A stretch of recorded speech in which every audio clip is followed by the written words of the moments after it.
Good evening. I'm Janet Chandler with the Cullman Tribune, and I'm so glad to be here to read you a bedtime story tonight. Tonight I'm going to read a book called The King's Tea by Trinka Hakes Noble. This was my daughter's favorite book growing up, so I'm reading this especially with her in mind, but with all of you in mind, and thank you for being here. The King's Tea had to be perfect, but sometimes things weren't just right. So each morning, the tea steward held his breath as the king took his first sip. "Blah!" shouted the king. "This tea's not perfect.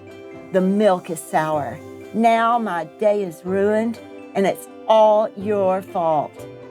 With that, the king slammed down his cup and stomped out for a morning walk.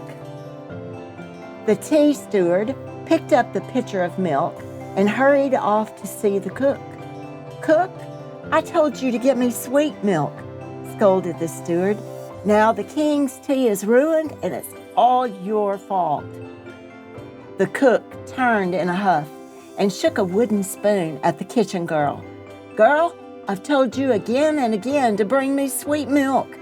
Now the king's tea is ruined, and it's all your fault." The poor girl quickly slipped out the door into the yard. There she met the farmer, who delivered the milk to the castle each day.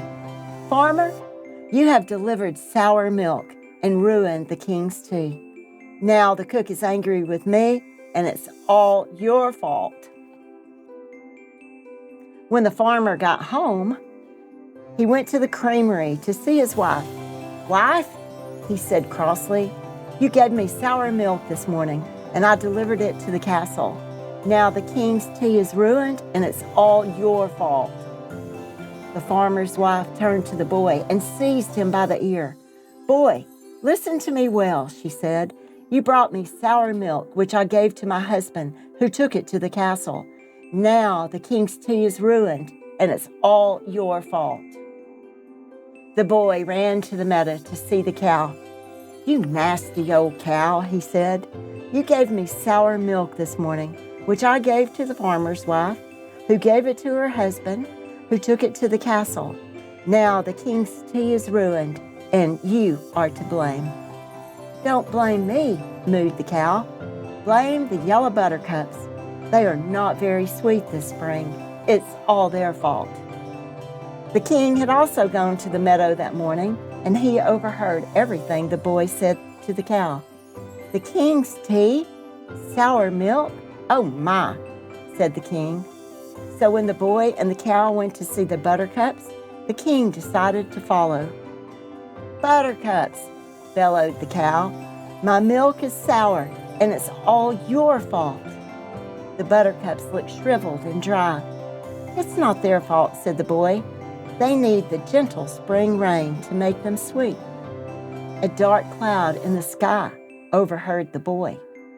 "Everyone is always blaming the weather," said the cloud. "If rain is what they want, then rain they shall have." The dark cloud moved over the buttercups, and soft raindrops fell. The buttercups soaked up the sweet rain, and the cow began to eat. "It's not always the weather's fault," thundered the cloud as it rolled on over the meadow. The cow ate and ate until she had eaten her way across the meadow to the spot where the king was picking buttercups. She was still hungry. "I hope you don't mind if I eat that bouquet of buttercups you're holding," said the cow, who had never before seen the king.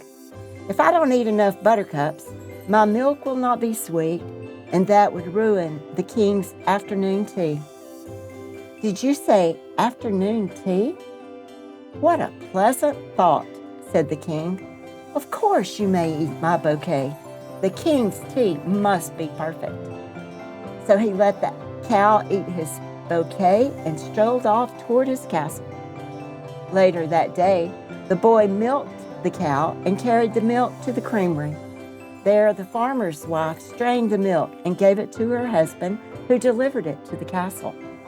The kitchen girl carried the milk to the cook, who poured it into a pitcher and gave it to the tea steward, who hurried off to set it on the table just in time for the king's afternoon tea. But the king didn't take his first sip right away. Instead, he invited the tea steward to tea. The tea steward invited the cook, who invited the girl, who invited the farmer, who invited his wife, who invited the boy, who ran to the meadow and invited the cow, who brought buttercups for everyone. And as they took their first sip, they agreed that the king's tea was delicious. No, not delicious, said the king, laughing. It's perfect. The end. Thank you. Have a good evening and sweet dreams.